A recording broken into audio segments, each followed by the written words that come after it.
Dans les années 1820, on remarquait sur le boulevard du Temple et dans les régions du Château d'Eau un petit garçon de 11 à 12 ans qui eut assez correctement réalisé cet idéal du gamin, ébauché plus haut, si avec le rire de son âge sur les lèvres, il n'eût pas eu le cœur absolument sombre et vide. Cet enfant était bien affublé d'un pantalon d'homme, mais il ne tenait pas de son père, et d'une camisole de femme, mais il ne la tenait pas de sa mère. Des gens quelconques l'avaient habillé de chiffon, par charité. Pourtant, il avait un père et une mère. Mais son père ne songeait pas à lui, et sa mère ne l'aimait point. C'était un de ces enfants dignes de pitié entre tous, qui ont père et mère, et qui sont orphelins. Cet enfant ne se sentait jamais si bien que dans la rue. Le pavé lui était moins dur que le cœur de sa mère. Ses parents l'avaient jeté dans la vie d'un coup de pied. Il avait tout bonnement pris sa volée. C'était un garçon bruyant, blême, leste, éveillé, goguenard, à l'air vivace et maladif. Il allait, venait, chantait, grattait les ruisseaux, volait un peu, mais comme les chats et les passereaux, gaiement. Riait quand on l'appelait galopin, se fâchait quand on l'appelait voyou. Il n'avait pas de gîte, pas de pain, pas de feu, pas d'amour. Mais il était joyeux parce qu'il était libre. Quand ces pauvres êtres sont hommes, presque toujours la meule de l'ordre social les rencontre et les broie.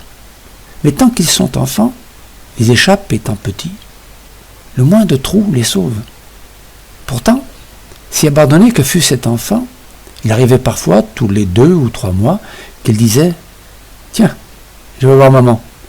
Alors il quittait le boulevard, passait les ponts, atteignait la salpêtrière et arrivait où? Précisément à la Masure-Gorbeau, que le lecteur connaît.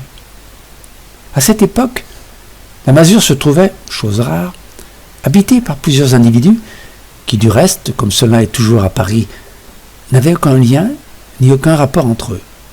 Tous appartenaient à cette classe indigente qui commence à partir du dernier petit bourgeois gêné et qui se prolonge de misère en misère dans les bas-fonds de la société jusqu'à ces 2 êtres auxquels toutes les choses matérielles de la civilisation viennent aboutir, les gouttiers qui balaient la boue et le chiffonnier qui ramasse les guenilles.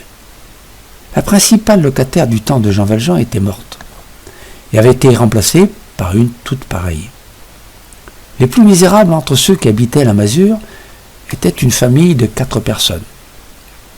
Le père, la mère et les 2 filles déjà assez grandes, tous les 4 logés dans le même galetas, une de ces cellules dont nous avons déjà parlé. Cette famille n'offrait au premier abord rien de très particulier que son extrême dénuement. Le père, en louant la chambre, avait dit s'appeler Jondrette. Cette famille était la famille du joyeux petit va-nu-pied. Il y arrivait, il y trouvait la pauvreté, la détresse, et ce qui est plus triste, aucun sourire. Le froid dans l'âtre, le froid dans les cœurs. Cet enfant vivait dans cette absence d'affection comme ces herbes pâles qui viennent dans les caves. Il ne souffrait pas d'être ainsi, il n'en voulait à personne. Il ne savait pas au juste comment devait être un père et une mère. Du reste, sa mère aimait ses sœurs. Nous avons oublié de dire que sur le boulevard du Temple, on nommait cet enfant le petit Gavroche. Pourquoi s'appelait-il Gavroche? Probablement parce que son père s'appelait Jondrette. La chambre que les Jondrette habitaient dans la Masure-Gorbeau était la dernière au bout du corridor. La cellule d'à côté était occupée par un jeune homme très pauvre qu'on nommait M. Marius. Disons ce qu'était ce M. Marius. Marius était le petit-fils de M. Gillenormand, fervent royaliste, et le fils du baron Pontmercy, farouche bonapartiste. En 1827, Marius, alors qu'il rentrait chez lui, vit son grand-père qui tenait une lettre à la main. Celui-ci lui apprit que son père, qu'il n'avait jamais connu et qui demeurait à Vernon, était très malade et qu'il le réclamait. Marius, outre ses motifs d'antipathie politique, était convaincu que son père, le sabreur, comme l'appelait M. Gillenormand dans ses jours de douceur, ne l'aimait pas. Cela était évident puisqu'il l'avait abandonné et laissé à d'autres. Bien qu'il eût pu prendre une diligence de nuit, Marius ne prit une diligence pour Rouen que le lendemain. Arrivé à Vernon, il demanda la maison de M. Pontmercy, car dans sa pensée, il était de l'avis de la Restauration Et lui non plus ne reconnaissait son père, ni baron, ni colonel. Une femme vint l'ouvrir, elle pleurait. Elle lui désigna du doigt la porte d'une salle basse. Il entra. Dans cette salle qu'éclairait une chandelle de suif posée sur la cheminée, il y avait 3 hommes. Un qui était debout, un qui était à genoux, et un qui était à terre et en chemise, couché de tout son long sur le carreau.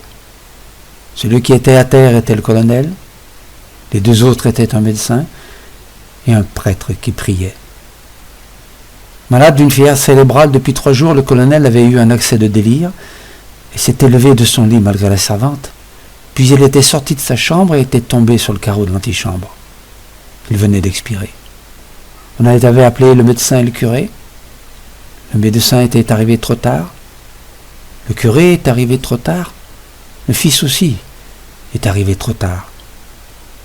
À la clarté crépusculaire de la chandelle, on distinguait sur la joue du colonel, gisant et pâle, une grosse larme qui avait coulé de l'œil mort. L'œil était éteint, mais la larme n'était pas séchée. Cette larme, c'était le retard de son fils. Marius considéra cet homme qu'il voyait pour la première fois et pour la dernière. Ce visage vénérable et mâle, ses yeux ouverts qui ne regardaient pas, ses cheveux blancs, ses membres robustes sur lesquels on distinguait çà et là des lignes brunes qui étaient des coups de sabre, et des espèces d'étoiles rouges qui étaient des trous de balles. Il considéra cette gigantesque balafre qui imprimait l'héroïsme sur cette face, où Dieu avait empreint la bonté. Il songea que cet homme était son père, et que cet homme était mort, et il resta froid. La tristesse qu'il éprouvait fut la tristesse qu'il aurait ressentie devant tout autre homme qu'il aurait vu étendu mort. En même temps, il éprouvait comme un remords, et il se méprisait d'agir ainsi. Mais était-ce sa faute? Il n'aimait pas son père, quoi. Le colonel ne laissait rien. La servante trouva un chiffon de papier qu'elle remit à Marius. Il y avait écrit ceci, écrit de la main du colonel. Pour mon fils, l'empereur m'a fait baron sur le champ de bataille de Waterloo. Puisque la Restauration me conteste ce titre, que j'ai payé de mon sang, mon fils le prendra et le portera. Il va sans dire qu'il en sera digne. Derrière, le colonel avait ajouté « À cette même bataille de Waterloo, un sergent m'a sauvé la vie. Cet homme s'appelle Thénardier. Dans ces derniers temps, je crois qu'il tenait une petite auberge dans les environs de Paris, à Chelles ou à Montfermeil. Si mon fils le rencontre, il fera à Thénardier tout le bien qu'il pourra. » Non par religion pour son père, mais à cause de ce respect vague de la mort, qui est toujours si impérieux au cœur de l'homme, Marius prit ce papier et le serra. Rien ne resta du colonel. M. Gillenormand fit vendre au fripier son épée et son uniforme. Marius n'était demeuré que 48 heures à Vernon. Après l'enterrement, il était revenu à Paris et s'était remis à son droit, sans plus songer à son père que s'il n'eût jamais vécu. En 2 jours, le colonel avait été enterré, et en 3 jours, oublié. Marius avait un crêpe au chapeau, voilà tout. Un dimanche qu'il était allé entendre à la messe à Saint-Sulpice, il rencontra un vieillard qui lui réclama la place où il s'était installé, et le vieillard reprit sa chaise. La messe finie, cet homme s'approcha de lui et lui dit « Je vous demande pardon, monsieur, de vous avoir dérangé tout à l'heure, mais vous avez dû me trouver fâcheux. Il faut que je vous explique. Je ne veux pas que vous ayez une mauvaise idée de moi. Voyez-vous, à cette place-là que j'ai vu venir pendant des années, tous les 2-3 mois régulièrement, un pauvre père qui n'avait d'autre occasion et pas d'autre manière de voir son enfant. Parce que pour les arrangements de famille, on en empêchait. Il venait à l'heure où il savait qu'on menait son fils à la messe. Le petit ne se doutait pas que son père était là. Il ne savait même peut-être pas qu'il avait un père, l'innocent. Le père, lui, se tenait derrière ce pilier pour qu'on ne le vît pas. Il regardait son enfant et il pleurait. Il adorait ce petit, ce pauvre homme. J'ai vu cela. Cet endroit est devenu comme sanctifié pour moi.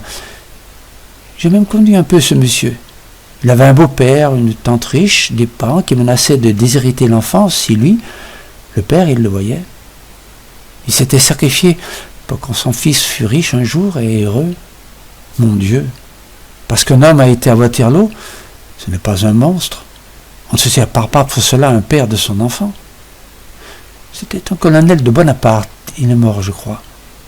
Il demeurait à Vernon, où j'ai mon frère curé, et il s'appelait quelque chose comme Pont-Marie ou Montpercy.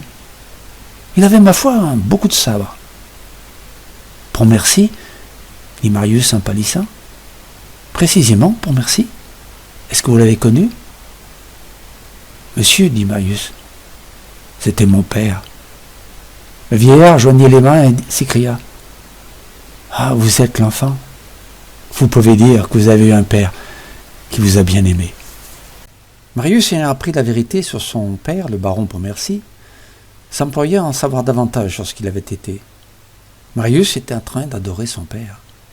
En même temps, un changement extraordinaire se faisait dans ses idées. La République et l'Empire n'avaient été pour lui jusqu'alors que des mots monstrueux. La République, une guillotine dans un crépuscule. L'Empire, un sabre dans la nuit. Il venait d'y regarder, et là où il s'attendait à trouver qu'un chaos de ténèbres, il avait vu avec une sorte de surprise inouïe, mêlée de crainte et de joie, étinceler des astres. Mirabeau, Vergniaud, Saint-Just, Robespierre, Camille Desmoulins, Danton, et se lever un soleil, Napoléon. Il ne savait où il en était. Il reculait, aveuglé de clarté. Peu à peu, l'étonnement passé s'accoutumma à ses rayonnements. La Révolution et l'Empire se mirent lumineusement en perspective devant sa prunelle visionnaire. Il vit chacun de ces deux groupes d'événements et d'hommes se résumer dans deux faits énormes.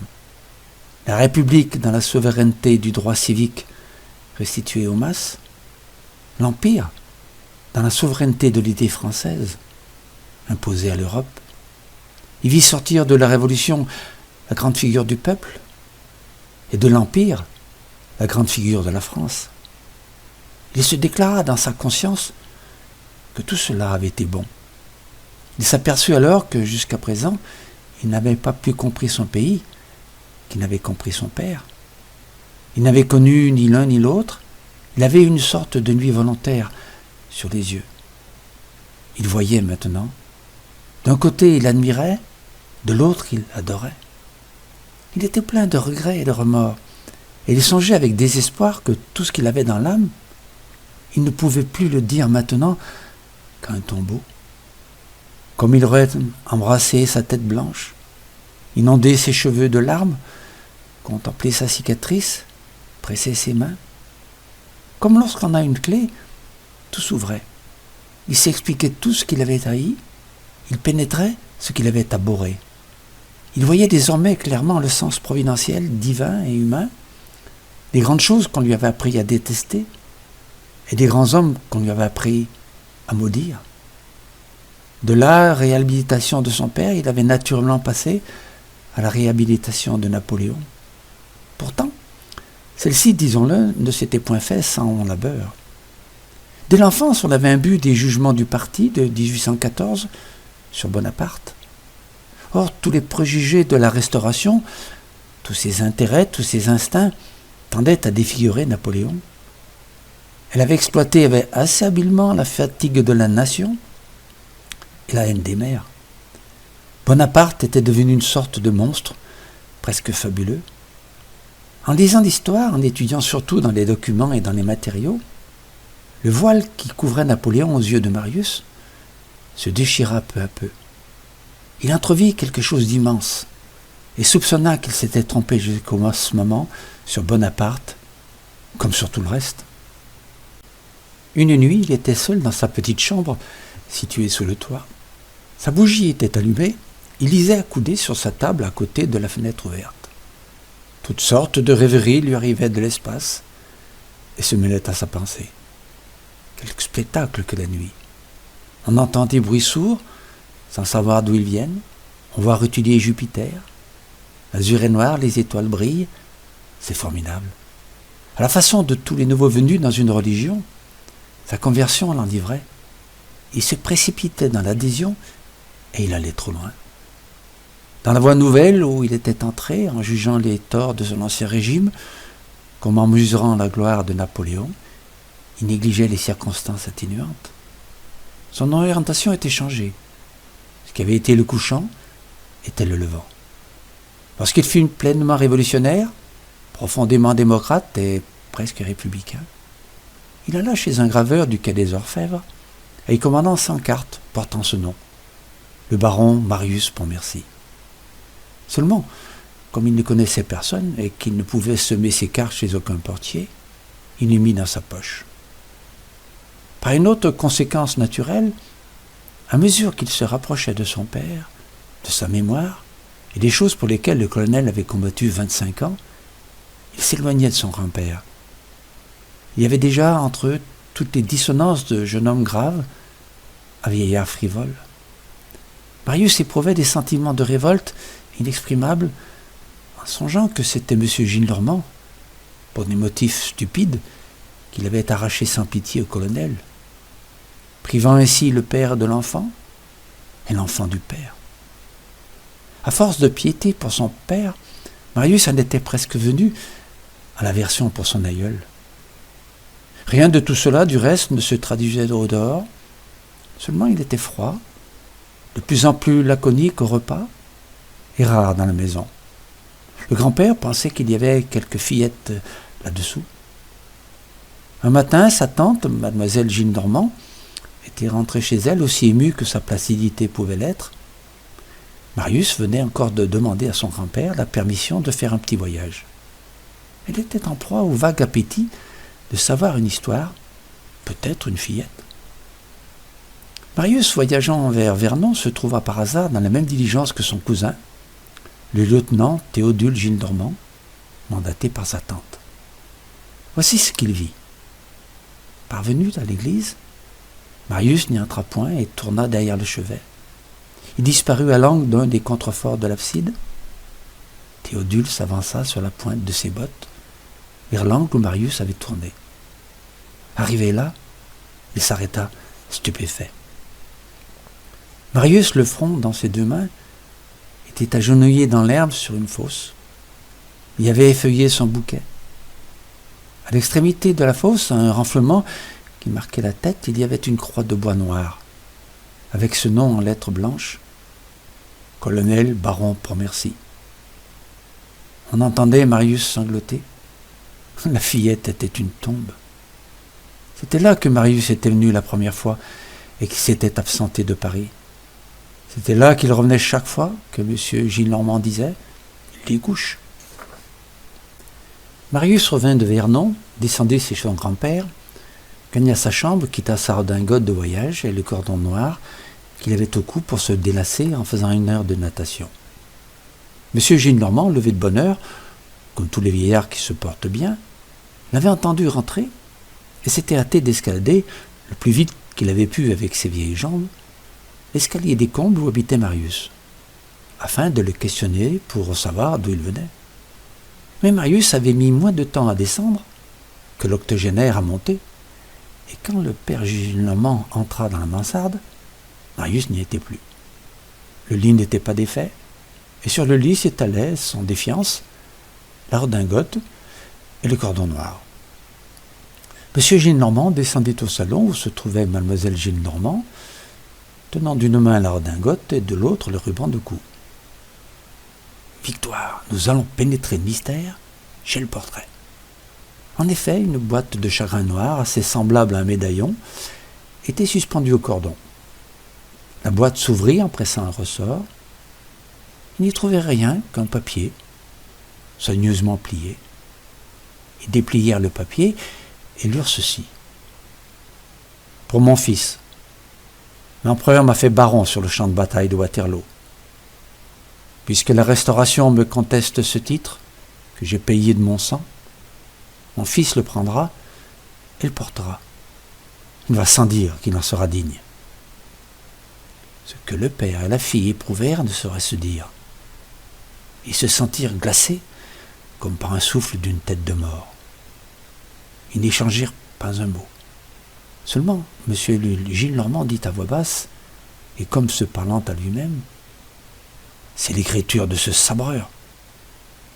Au même moment, un petit carré long enveloppé de papier bleu tomba d'une poche de la redingote. C'était le 102 cartes de Marius.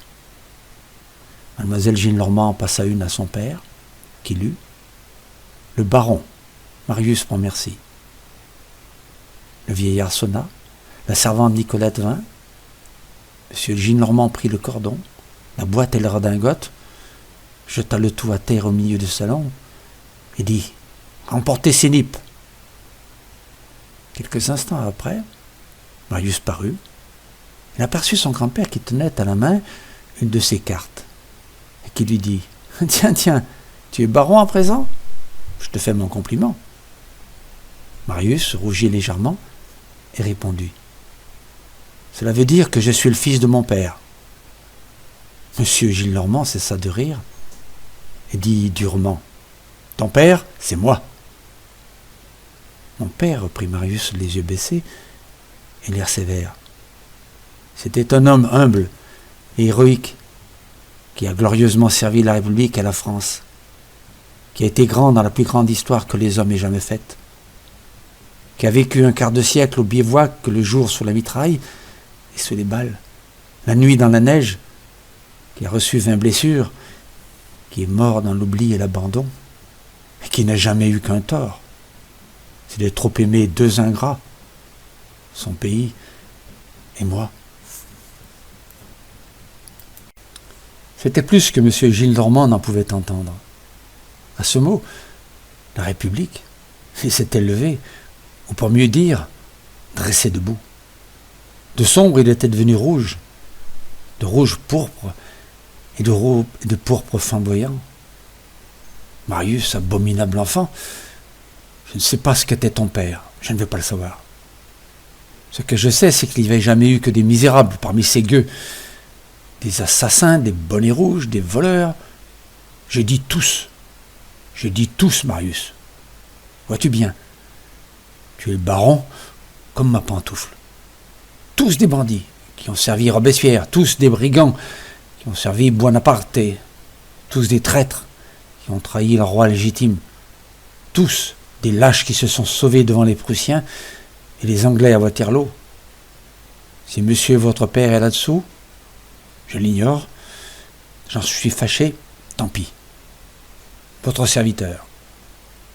À son tour, c'était Marius qui était le tison et M. Gillenormand qui était le soufflet. Marius frissonnait dans tous ses membres, il ne savait que devenir, sa tête flambait. Comment venger l'un sans outrager l'autre? Il était impossible qu'il insultât son grand-père. Il était tellement impossible qu'il ne vengeât point son père.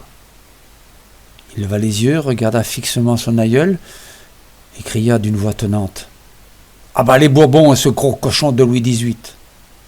Louis XVIII était mort depuis 4 ans, mais cela lui était bien égal. Gillenormand se tourna vers le buste du duc de Berry, qui était sur la cheminée, salua profondément. Il se pencha vers sa fille qui assistait à ce choc avec la stupeur d'une vieille brebis et lui dit en souriant d'un sourire presque calme « Un baron comme monsieur et un bourgeois comme moi ne peuvent rester sous le même toit. » Et tout à coup, se redressant, blême, tremblant, terrible, il étendit le bras vers Marius et lui cria « Va-t'en !» Marius quitta la maison. Le lendemain, M. Gillenormand dit à sa fille « Vous enverrez tous les 6 mois 60 pistoles à ce buveur de sang et vous ne m'en parlerez plus jamais. » Marius en était allé sans dire où il allait et sans savoir où il allait. Il se dirigea à tout hasard vers le quartier latin. Qu'allait devenir Marius ?